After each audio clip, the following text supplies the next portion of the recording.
नमस्कार बंधुरा केमन आছেন सबाई आशा करी खूब भालो आছেন। आजकेर रेसिपि फ्रेंच फ्राई किभाबे बाड़ीते खूब सहजे तैरी करबेन फ्रेंच फ्राई ताई आजके बानिये देखाबो। प्रथमेई नियेछि आमि बड़ो बड़ो 3टे आलू, सेटाके खोसा छाड़िये भालो करे धुए नियेछि। एबार सेटाके लम्बा लम्बी करे केटे नेब। एई रकम भावे लम्बा लम्बा करे आमरा आलूगुलोके एक एक करे केटे नेब। सन्ध्येबेला हलेई किन्तु आमादेर सकलेरই मुखरोचक किछु खाওয়ার इच्छे हय, ताई बाड़ीते बानिये फेलतेई पारेन এই फ्रेंच फ्राई रेसिपिटी। लम्बा करे आलूगुलोके केटे नियेछि। एबार एकटा पात्रे सेटाके तुले निलाम।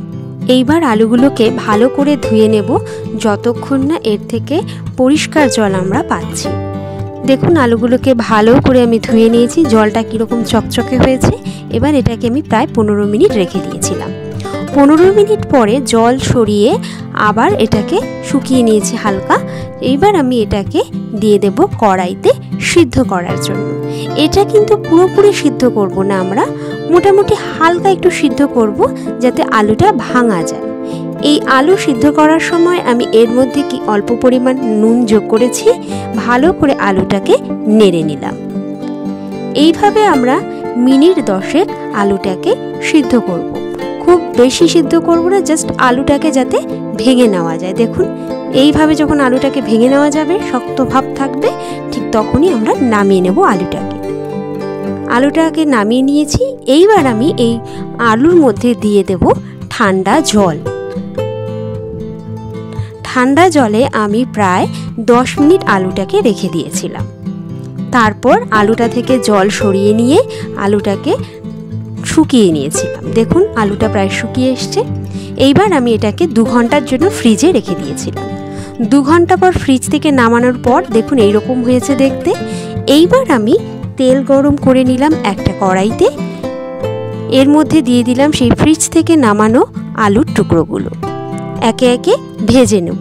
এই পর্যায়ে আমি মাঝারি আঁচে কিন্তু আলুগুলোকে হালকা করে ভাজবো যাতে আলুটা সিদ্ধ হয়।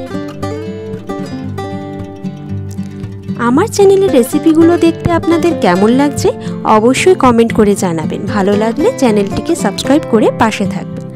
আলুগুলো হালকা ভাজা হয়ে গেছে। এবার একটা পাত্রে তুলে নিলাম, এটাকে ঠান্ডা করে নিয়েছি। তারপর আবার ডুবো তেলে কড়া আছে এই আলুগুলোকে ভেজে নেব। প্রথমে আমরা একবার ভেজেছি হালকাভাবে এবং সেকেন্ডবার আমরা ভাজবো কড়া আছে। কড়া আছে আমরা লাল করে এই ফ্রেঞ্চ ফ্রাইগুলোকে ভেজে নেব। দেখুন কি সুন্দর লাল হচ্ছে, কালার চেঞ্জ হচ্ছে আস্তে আস্তে। ঠিক এইভাবে আমরা কড়া করে ভেজে নেব। এবার এটাকে তুলে নেব। একটা পাত্রে আমি তুলে নিয়েছি। এর মধ্যে দিয়ে দিলাম সামান্য পরিমাণ গোলমরিচ গুঁড়ো আর তার সাথে দিয়ে দিচ্ছি বিট নুন। এইবার ভালো করে এই আলুগুলোকে ফ্রেঞ্চ ফ্রাইগুলোকে মিক্স করব। আওয়াজ শুনেই বুঝতে পারছেন ফ্রেঞ্চ ফ্রাইগুলো কতটা মুচমুচে হয়েছে। তৈরি হয়ে গেল আমাদের আজকের রেসিপি ফ্রেঞ্চ ফ্রাই। রেসিপিটি কেমন লাগলো, ভালো লাগলে অবশ্যই কমেন্ট করে পাশে থাকবেন।